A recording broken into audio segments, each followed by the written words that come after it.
If you've watched the previous 2 reviews on this channel, you'll know I don't have the highest opinion of this new season of Futurama. My like-dislike ratio, along with the IMDb ratings, show that the past couple of episodes have been incredibly polarising. I was on the side that thought the show couldn't pull things back. I was wrong. Episode 5, related to items you viewed, was in my opinion, a triumph. Granted, my expectations had been lowered, but this could easily have blended in with an older series. We see the return of, well, here in England we obviously say mum with a U. My American accent can be alright, but switching between the two is going to sound a bit off, so bear with me. Anyway, we see the return of Mom. To give a very brief synopsis, Leela moves in with Fry, and of course, we see Bender's resentment, just as he had for Seymour. But this narrative takes a back seat, and I believe that's sensible for this episode. With Fry and Bender living like slobs, Leela orders some stuff of Parmesan to spruce the place up, taking advantage of their near-instant delivery. Later, upon delivering a shipment to the moon, they discover the Parmesan warehouse, controlled by a smart home assistant called Invasor.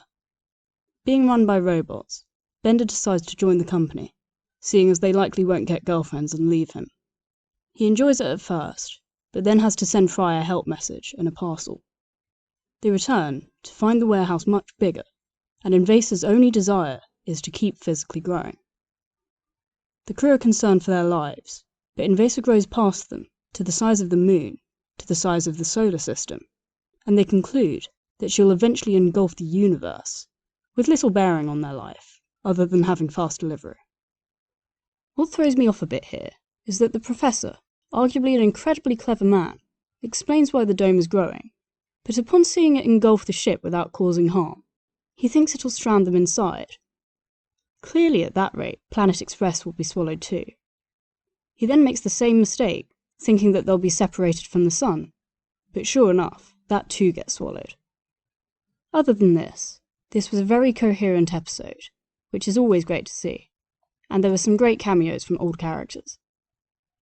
What I find funny is I think I'm right in saying that a good chunk of the episode was Tress MacNeille talking to herself, but I certainly take no issue with that. What I've complained about previously is the fact that so many of these episodes have taken modern concepts and tried to work stories around them, unsuccessfully. This, however, is not so in your face and feels a lot more natural, largely because Amazon has been around a while and wasn't a short-lived fad that was only relevant 2 years ago. Also, I can't exactly pinpoint why, but the whole thing felt funnier than the last couple of episodes.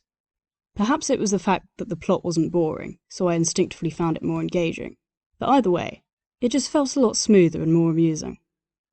Notably, when Mom asked for a palm scan and slapped it, I was caught very off guard, and I'm slightly ashamed I didn't see that coming. So, after this, I'm far more optimistic. Though part of me genuinely thinks the writers actually can't distinguish between the quality of this and the other episodes in the series, including the previous one. Looking at the next 3 titles, I don't have my hopes too high.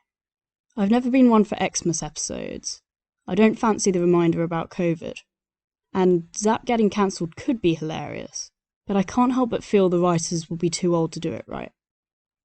The last 2, however, I think could be great. Particularly the last one, seeing as it's the season finale, and if it has anything to do with time travel, hopefully we're in for a treat. If you've made it this far, I'm sure you'll be interested in my previous reviews. Or, I've made a bunch of original animated shorts you should check out. Also, I've never actually said this before, but if you're subscribed, I'd go ahead and give that notification bell a click. My uploads are evidently a bit irregular, so it's a great way to stay up to date.